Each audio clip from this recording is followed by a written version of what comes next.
لو انت بتعمل كونتنت عشان تتشهر او بتعمل كونتنت عشان انت حاسس ان ده الترند، انت هتتحرق بسرعه قوي. وده اللي حصل لي. انا اول حوالي 3 سنين كنت بنزل فيديو كل يوم، واتحرقت ووصلت لمرحله انا ما بقتش قادر، وبعد كده وقفت كونتنت لمده سنه او سنه ونص.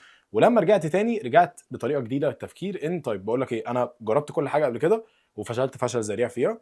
انا دلوقتي عايز اعمل كونتنت ليا انا. ساعتها 2020 بدات البودكاست بتاعي، والهدف من البودكاست كان انا عايز اعمل كونتنت ليا انا ابقى عايز اتفرج عليه، كونتنت احس ان هو فعلا بيفيدني وبيفيد الناس اللي حواليا. والحمد لله من ساعتها البودكاست سجل حوالي 120 حلقه. الحلقه 120 سبحان الله نزل النهارده actually which is crazy يعني. فسجلنا ال 120 حلقه وحياتي اتغيرت. الكونتنت اللي بدات اعمله وبدات اركز عليه حرفيا غير حياتي، فتح لي كم فرص وكم اوبورتونيتيز انا عمري في حياتي ما كنت متخيل ان هي ممكن تتفتح لي.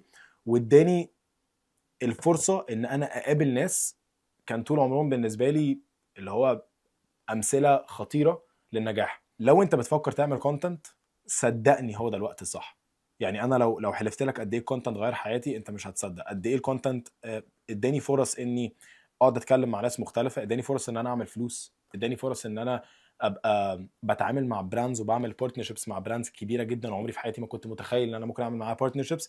ان الكونتنت هو اللي سمح لي، طبعا بعد توفيق ربنا، بس هو اللي سمح لي ان احنا نعمل الكورس ده مع بعض النهارده في الاوضه دي. انت مش فاهم هو غير حياتي قد ايه. والهدف من الكورس ده ان انا عايز الكونتنت يغير حياتك انت كمان، وعايز اعلمك كل الستبس وكل الخطوات اللي انا اتعلمتها واللي انا غلطت فيها واللي انا نجحت فيها في ال7 سنين اللي فاتوا، عشان انت بدل ما تقعد 7 سنين ان شاء الله يا رب تقعد 7 شهور.